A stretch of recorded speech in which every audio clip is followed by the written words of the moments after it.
teaching them about consent and teaching them about boundaries, not to be people pleasers, to feel comfortable accepting no. It seems to be quite accepted to have humour and inappropriate humour around sexuality, but it's not accepted to have a clear, honest communication around it. The self-hatred then built up more, and I'd numb it out with drugs or alcohol. We are about to dive into a topic which is very sensitive for many, many people, and it's the topic of sex and sex education. Now, before you run away, parents, teachers, from listening to this, Larissa, welcome. Why should parents and teachers and any other adults who are responsible for young people be listening to what you've got to say? Thank you, Haran. I believe that sex is going out of control in our society. There are 68,000 rapes in last year. There's 300,000 sexual assaults. What we're doing with sex education is clearly not working. And I believe that really getting children to understand the deep impacts that sexual assault, negative sexual experiences has on them mentally and emotionally for years to come is really important. And also not just for the victim, but also for the perpetrator. It really will change the way they make decisions around sexuality. As a therapist myself, running clinics for many, many years, one of the things which is a common denominator across the board for people with chronic disease, autoimmune disease, mental health issues, I'm talking about adults now, I'm talking about a significant proportion of them had some kind of sexual encounter, abuse, assault at a very young age. When I first started doing therapy, I was shocked by how often this was happening. It was really crazy. So it has a significant impact on their relationships, on their physical health, their mental health, even their career, their finances. So it actually goes across the board. So what is wrong with the current sex education system that's being taught at schools? I believe that a lot of people who haven't actually worked on their sexuality and done a lot of healing around sexuality have a lot of sexual shame and fear. So the teachers that are actually teaching sex education, they're not teaching it in the right energy, a lot of them. Maybe some of them are good, but a lot of them don't actually even want to teach it. They have their own fear and shame because this has been going on in society for such a long time. So there's some imprinting from the teachers, and I just feel that they're not sharing the deeper emotional and mental impact that it has. So they're teaching, some emotional and mental stuff. But when you have someone like myself who has been through rape and abuse and shares with them the impact that that has, it comes from a different energy. And I've never been able to have a healthy relationship in all of my life because of this. And I really don't want anybody to be in that situation. I think it's really important that children really understand the weight of the choices they make at that age. Your own experience of abuse has had a tremendous impact. We're not going to go into the nitty-gritty details of any kind of abuse here, because what we don't want to do is trigger other people's hurt and pain. For that kind of work, I strongly recommend to our listeners, to our viewers, if you've been through that, please go to a therapist. It's important to have friends, etc., but please go to a therapist and get your therapy done. So let's talk about yourself. How have you dealt with it? How have you addressed your own issues? Was it therapy? Was it coaching? What is it that you've done, Larissa? Well, as you know, Haran, it becomes like an onion. I call it the eternal onion. And it takes layers and layers. I was first traumatized when I was 13. That took me down some negative beliefs around sexuality. It made me attract toxic relationships. It just was that spiral, negative, more toxic relationships, self-hatred, numbing it out. And it went on and on and on until I was 22 and I became a heroin addict. I hated myself so much that I couldn't deal with all this pain inside of me. So I numbed it out with the biggest painkiller on the planet. And I was a slave to that drug for 3 years. And of course, that brought a whole load of toxic relationships and abuse in with it too. But inside of me, there was some part of me that knew that I wasn't wrong and I wasn't bad. And something made me clean up. And it was through acupuncture and energy healing that got me clean off the drugs.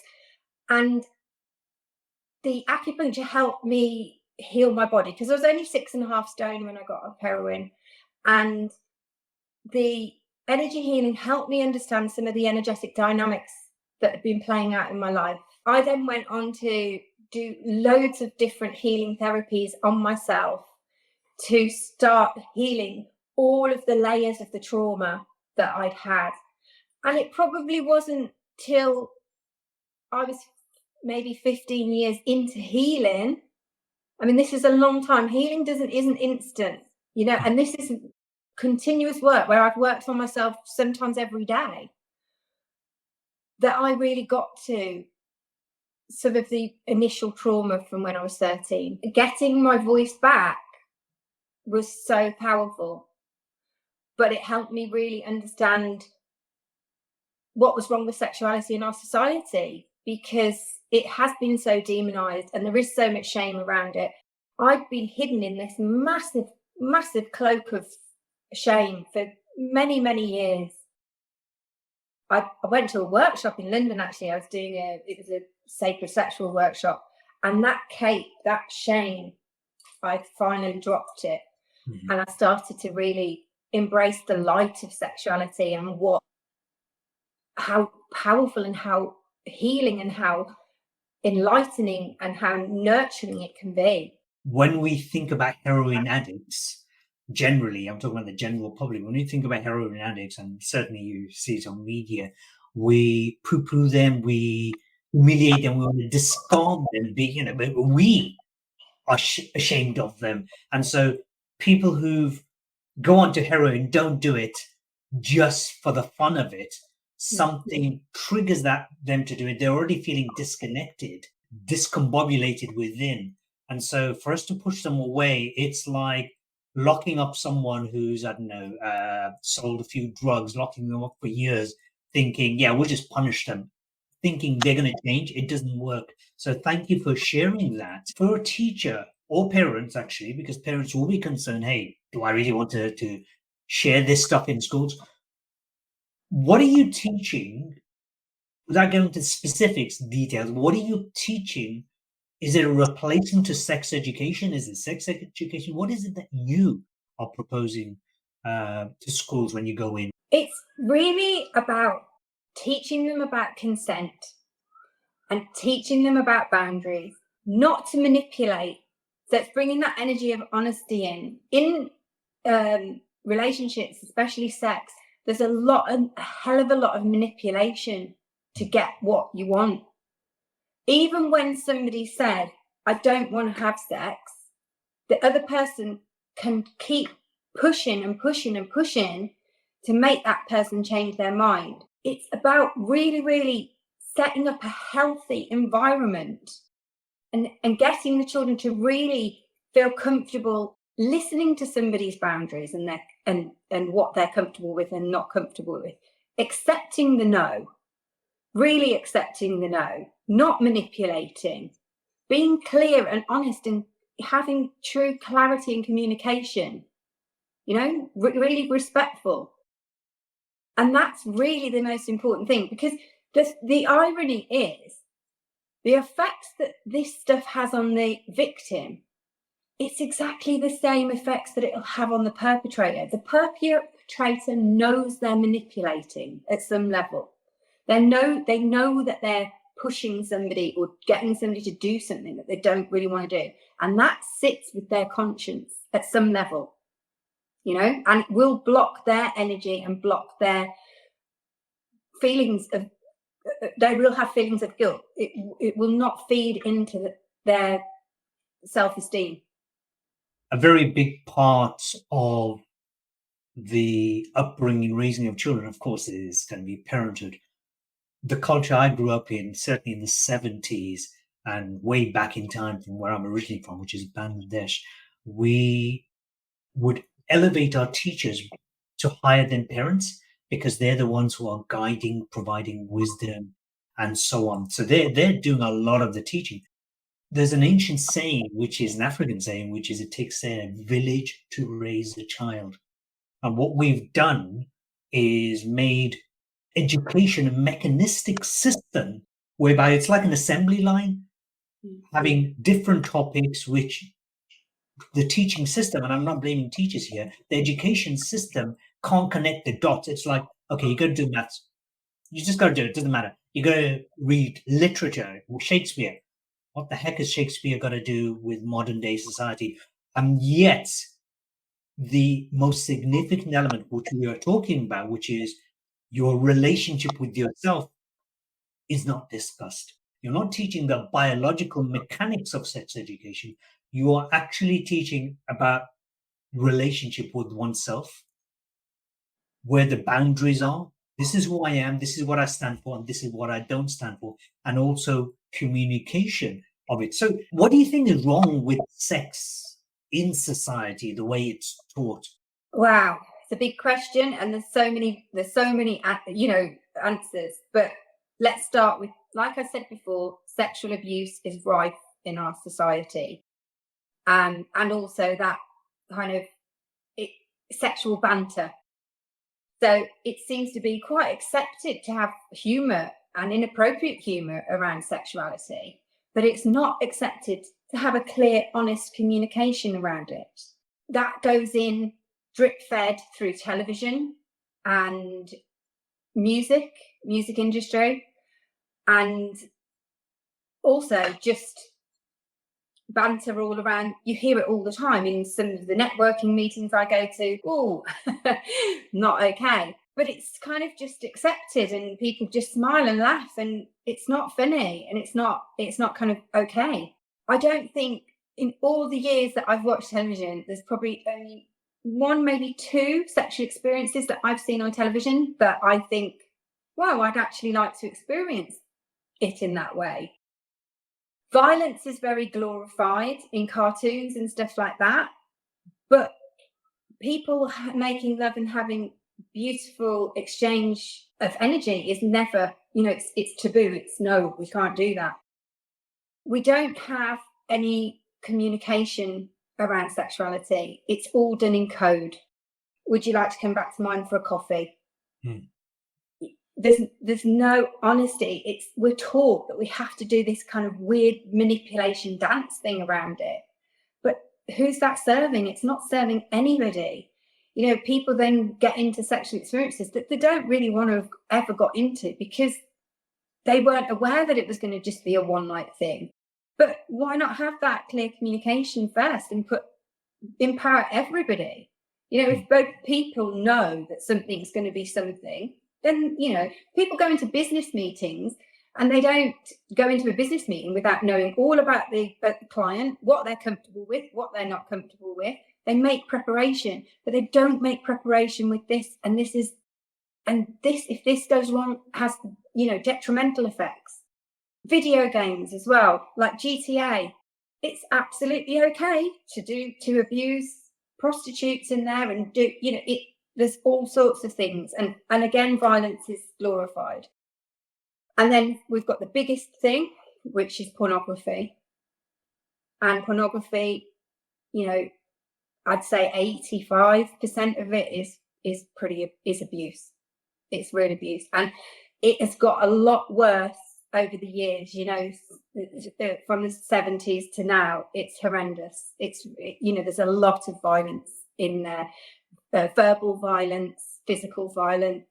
And what it shows is a lot of the female actresses accepting it happily, which is a really negative imprint. And some of the things that are done are just really, really not okay. Sometimes religion plays into sexuality. It demonizes it a little bit. I have to be kind of careful with, I respect all religious beliefs, of course. If it's anything we repress can become dysfunctional. So if it's something that, it's only for marriage and we're not supposed to talk about it and it becomes dysfunctional. Even if people wait until after they've got married, they still need to be aware of the impact of it and how to have a healthy, positive, respectful experience. And then you've got sexual harassment in the workplace as well. Again, that taps into the sexual banter. Thing that connects all of those things together, Harun, I believe, is the way that we communicate around it. In the 1970s, growing up, when we go into newspaper stores, you'll see what we used to call the dirty magazines and the blue magazines. In fact, they weren't that. They were cars were being sold at semi-clad women sprawled across them. It happens by the sounds of it, by the looks of it, still in some places, in some quarters. Things have changed, but have things changed for the better? Oh, no, they certainly haven't changed for the better. It's really, really getting worse. And of course, because pornography is so easily accessible on phones, it makes people think that that's what sex should be. If that's their first port of call of seeing a sexual experience, they think that that's what it should be, that all of these things are acceptable, that you have to look a certain way, you have to act a certain way, and a lot of the abusive things are acceptable. And it's not, it's so far from, it doesn't create connection. And I think this is one of the most important things that we're bringing in here. This is about us really having powerful, loving, connected relationships, whereas disconnected sexuality creates the lack of that. I love what you're saying, and because I'm in the field of therapy, and I get it, but a lot of people won't. So let's talk to parents for a moment, and we'll come back to teachers. Let's talk to parents for a moment. I'm from a Bengali culture, Bangladesh. My parents weren't educated. They're religious, spiritual, and so on, but they weren't educated. No sex education, not even an iota of discussion. That was my generation. So how the heck do I pass it down to my kids who are now adults anyway? Let's talk to younger parents first, meaning parents of youngsters all the way up to 10, 12, 13 years of age from zero. What advice would you give them? Because I understand from what I'm hearing that you're talking about relationships, really. And what advice would you give them to help the young person protect their own honor, dignity, self-respect, whatever terminology you want to use? I would just tell parents to, firstly, I can do parent work because I think it's just about helping them feel comfortable talking about sexuality. I don't have any sexual fear or shame. So it's really easy for me. And just from me explaining the pure beauty that sexuality is. I mean, it's the most beautiful God-given pleasure that we have. And it is the most powerful force that has created every single one of us. None of us would be here without it. It's a beautiful, sacred thing. And it's just getting them to flip that switch and realize, actually, there is nothing wrong with sex. What is wrong with sex is the negative things that are put on it and into it, and the shame. So just by lifting the shame from the parents and encouraging parents to have these difficult conversations, you've probably had it yourself. You thought, oh God, I don't want to have this conversation. Then you have the conversation and you're like, oh, well, that was quite easy actually.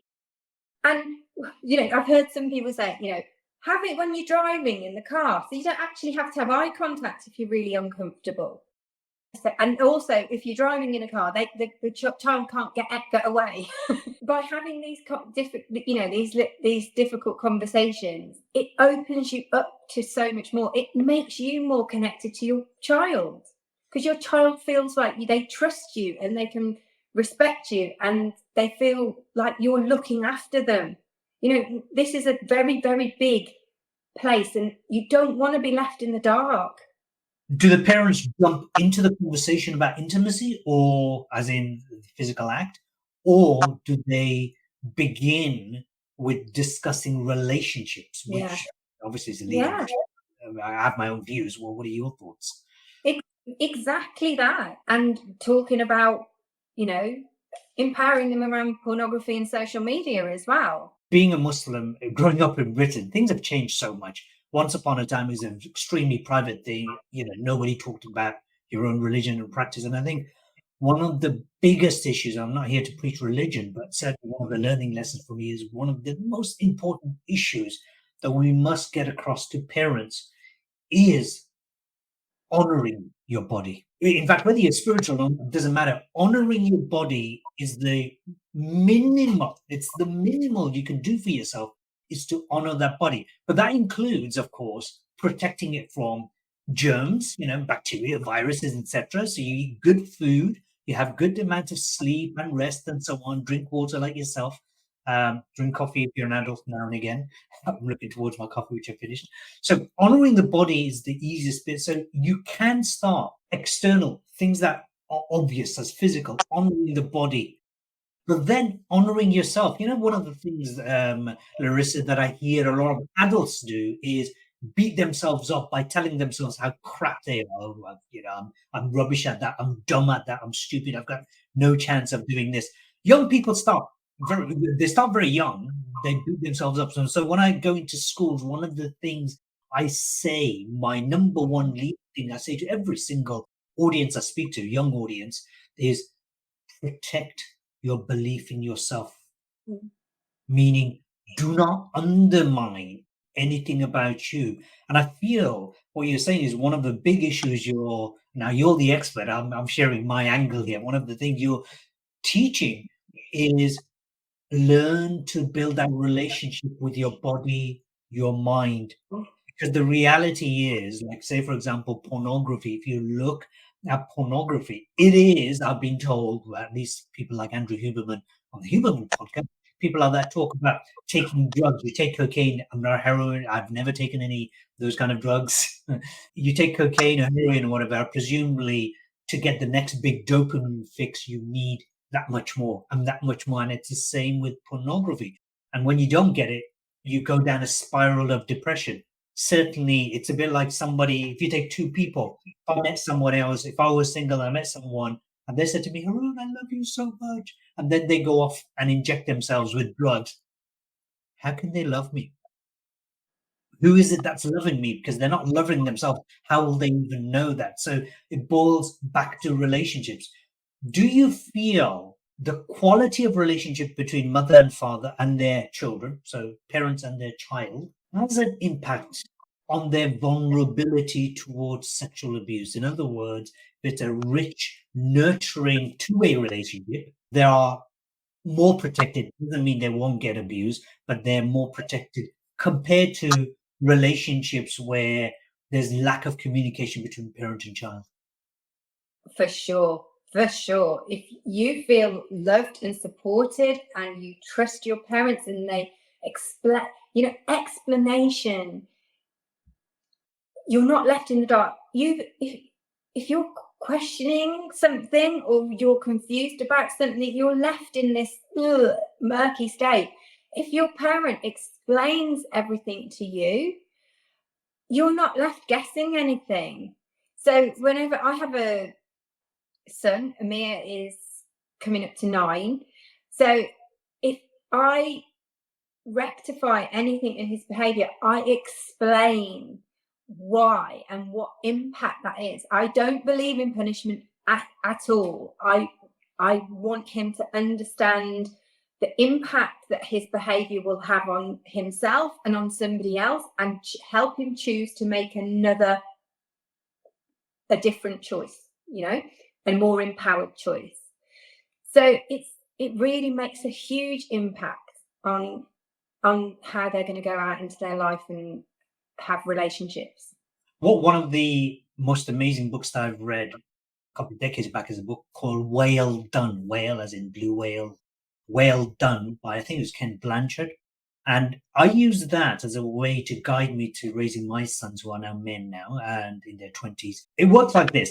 When your child says something, does something which is that much more, how can I say, you want to say good boy or good girl, you say well done, you say something nice. When it comes to punishment, I agree with you. I've never had to punish my kids, by the way. Never. I grew up with a lot of punishment. Never had to punish my kids. All I would do is, when they behave in a certain way which I don't approve of, I keep my mouth shut and I was never over the top negative stuff, of course. But then the stuff that they do well, it was constant praises. And it's interesting because a lot of people look at my sons when they're, like, say, they're teenagers or even younger. Oh my God, you must be a very strict parent and you discipline them well. And that's why they're so well behaved. I said, I've never had to discipline them. Never. Simply because your approach of don't punish, praise where praise is due. Don't just randomly praise it, because praise it where praise is due. Now, I'm from an era where this was not discussed at all. Is there an appropriate age? And I might disagree with you, so I'll just let you know up front. Is there an appropriate age where you can talk about sex education, relationships, where you can start talking about it? Well, like I said earlier, really, I feel year 6 is necessary. Which is what age for anybody who might not know what year 6 means? So that would be 11, 10, 11. Well, yeah. 10 or 11. My son's in year 4 and he's coming up to 9. So year 5 is 10. So 11. Okay, so year 6, it's actually a decent age. And in fact, it's so important because I hear, for whatever reason, girls are entering puberty at a younger age, including 9 and 10. So hormones are starting to go. It's all happening.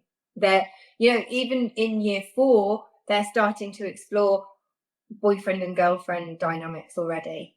Yeah, we're exposed to this from a very young age anyway, all the media. You know what? I have to say, I don't have a television. I made a conscious decision not to have a television. My son's kind of like, they were like, we don't have a TV. If we're going to watch something, we'll watch it on the laptop.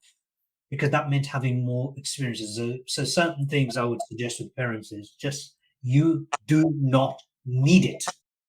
Because the amount of stuff coming through media it's really shocking.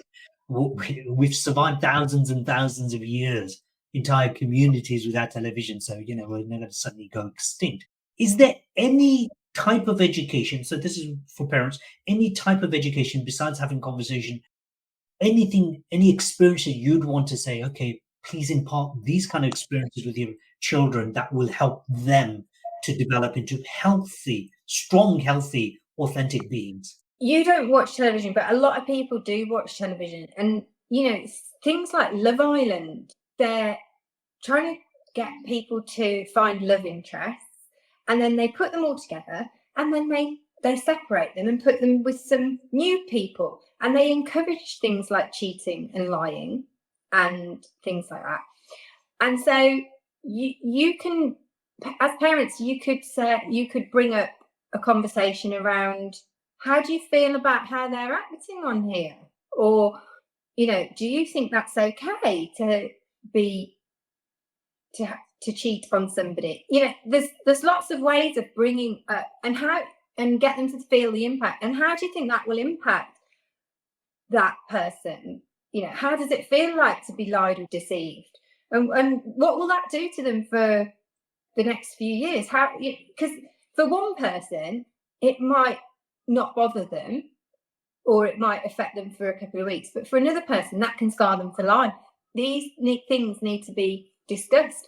And also, what I think is really important, because there's so much help out there for the victims of cheating and abuse, but there's not much information on the perpetrators. why are the perpetrators doing it? Yeah. Why are, what are the negative effects? Because if we're not teaching our young people not to be perpetrators, we're missing a massive part here. They've just got loads of social media going, music industry, bad boys, they're being fed that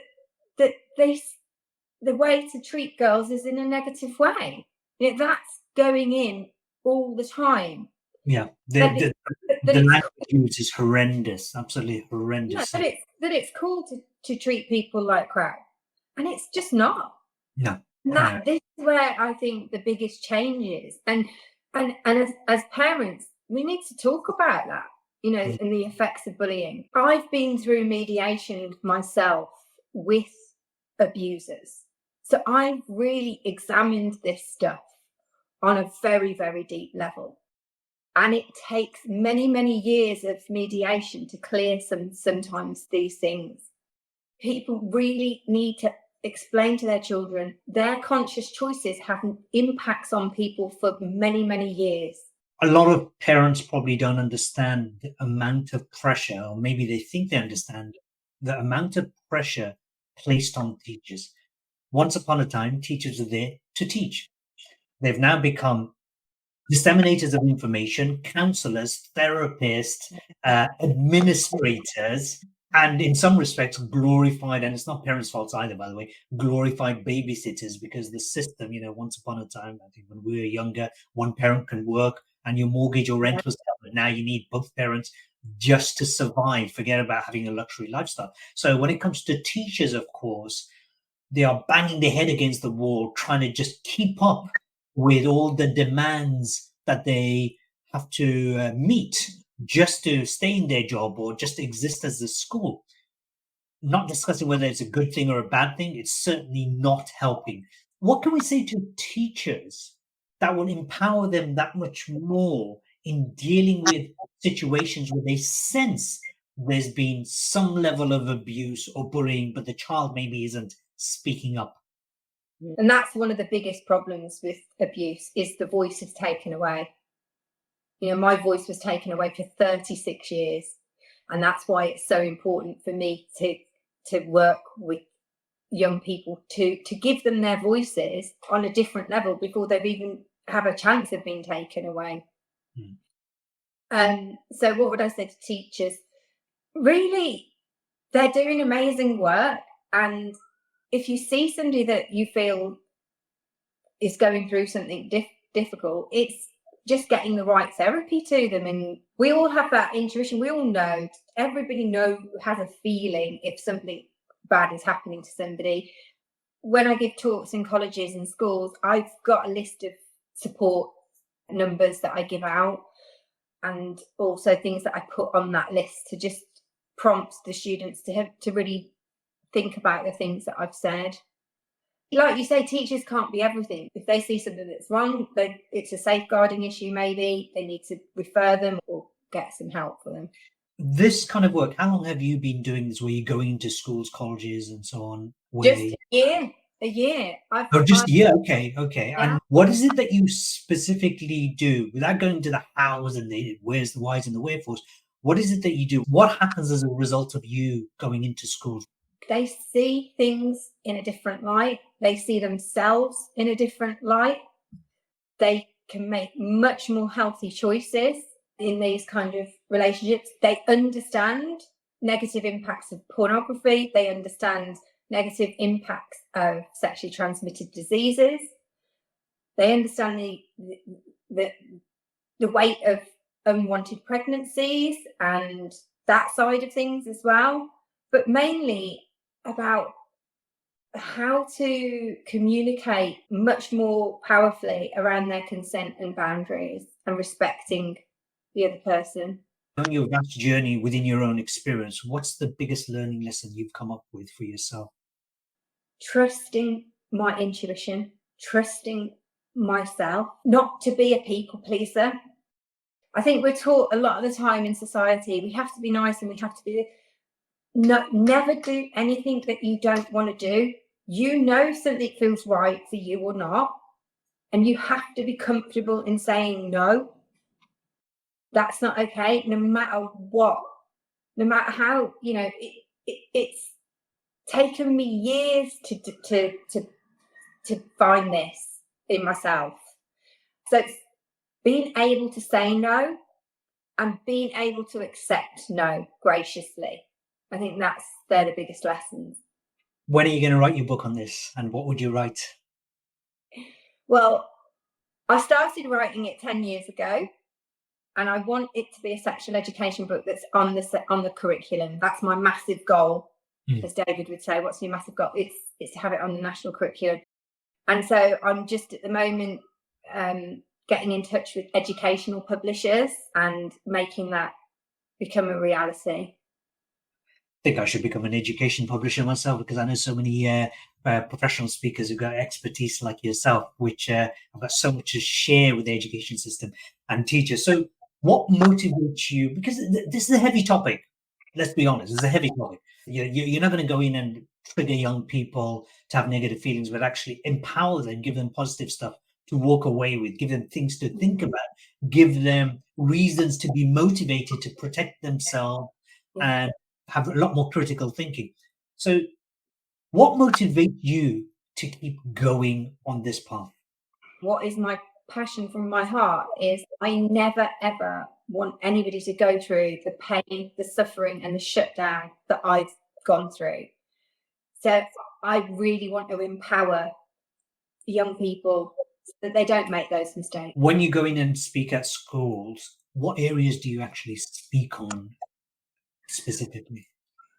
Consent, boundaries, negative effects of pornography, STIs, unwanted pregnancy, lad culture. I do lad culture talks. It's just really about respect, compassion. For those of you listening, wondering what is that whistling in the background, just to let you know, at the time of recording, we are experiencing gale force winds up and down the country. This is England, of course, so just keep that in mind. So you cover a range of topics, and it boils down to actually respecting oneself and respecting others. It boils down to relationship with oneself and to others. And you obviously take different angles, which is brilliant. On your journey, what are the key or main obstacles you have had to face, had to deal with? The main obstacles were the sexual empowerment, being raped when I was 13. That was the first big obstacle.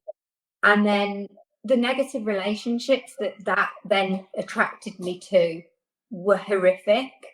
I mean, really horrific. I've been out with drug dealers, armed robbers, the real not nice ends of society, ends of society, people in society. My heroin addiction.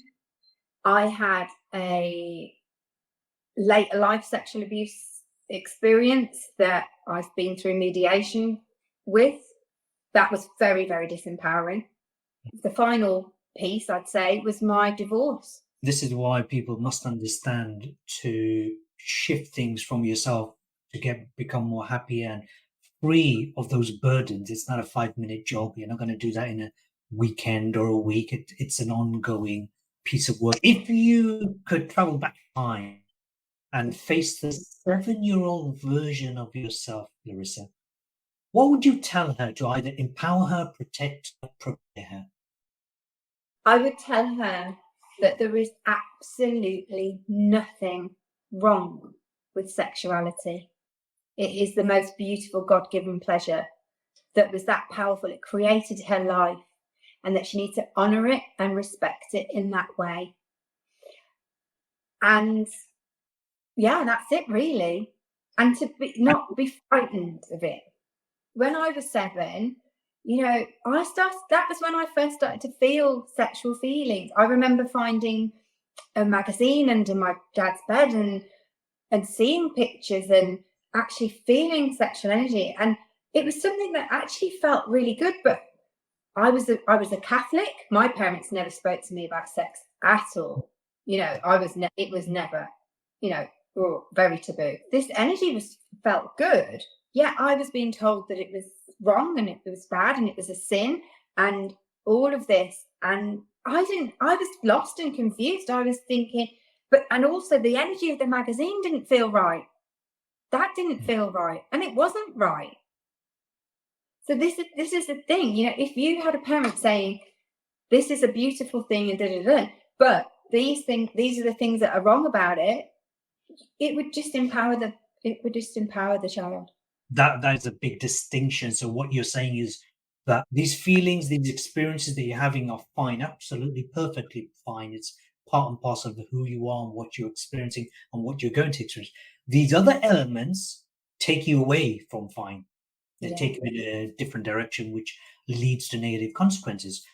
So if you want to get in touch with Larissa, check in the descriptions. You'll get her social media website as well as her own private website. Larissa, the age of 13 is when you experience this massive abuse. If you could go to the age of 12 or 13 and talk to 12-year-old or 13-year-old Larissa, what are the few words you would say to support her, to help her in any way you choose? Be really, really strong. Do not let anybody manipulate you. If you really feel inside something is wrong, listen to that. And you're so worth looking after. You are so worth it. I just want her to feel completely strong and loved. That's the only thing. Beautiful. And then the 18-year-old version of you, what would you tell her? Oh gosh, it's so difficult because by 18 I've been patterned and imprinted by all of these different things.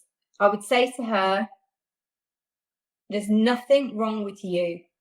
Go and get the right help now and stop doing what you're doing. You don't need to be doing this. Thank you ever so much. There's a brilliant advice, and only you, of course, with your wisdom, are going to be able to talk to that version of yourself. Teachers watching this and parents watching this or listening to this, this is a topic that you can't run away from, because the fact that you're parents, if you're parents, of course, that means you've had sex, you've had intimacy.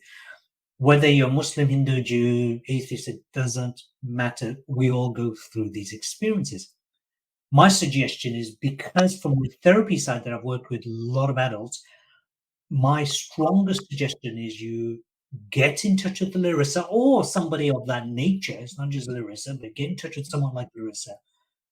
Speak to her about your challenge that you have with your young people and get her to develop a talk, a workshop, or a series of workshops for your school, for whether it be a classroom or whether it be the whole year group or several year groups. Please have a conversation, because having GCSEs and A-levels is all well and good. But if your inner essence has been ravaged, then that person will lead an empty life, meaning they'll be empty inside, looking like everything's hunky-dory, when actually they're suffering big time. And that is such an important point, Harun. I was a top student. I was a straight A student right up to my A-levels, until I started taking the drugs, because the inner conflict was out there. What I could have been, I had the whole world ahead of me. And that was all taken away from me. And I never want that taken away from somebody else. And the reason I do, people like myself and Larissa do what we do, is we see the terrible turmoils, tragedies that go on across the world, not just in the UK. At the time of recording, of course, we've got the Middle East, Palestine in particular. We look at that and it breaks the heart. But you see, society has become numbed to what's going on to young people. And then you're surprised, after so many decades of people getting abused in different parts of the world, not just Palestine, young people getting abused, and you're surprised that some of them turn into perpetrators. You're surprised there's a rise in crime, rise in teenage pregnancy, rise in drug abuse. You are surprised. Governments, I hope you're watching this, because you guys have got a lot to answer for, because observing you for throughout my life, and I'm sure many other people say that, you seem to be doing your best, but you're not. It's not good enough. So, Larissa, this has been a heavy and a very important topic to discuss. Thank you so much for coming on to this episode, to my podcast. So, is there one question, if you were in my shoes, you would ask yourself, or do you have a question for me? And then we'll end the show. I'm really grateful for this opportunity to get my message out there and get my voice out there. And I think you've done a beautiful job. You've covered a lot of things. Obviously, I could talk about my subject for a lot longer and for hours. But yeah, I think you've done a beautiful job. That's fantastic. Thank you. Brilliant. Stay with me. Thank you very much for everyone else for watching, for listening. This is one of the few times I'm going to ask you, please share this episode with somebody who's a parent, who's a grandparent, who takes care of young people. Share it with teachers, 1, 2, or 3. If you've got children in school, whatever age they are at, share it with the key teachers that you have a connection with, because it won't just make a difference. It might just save a life, if not many more.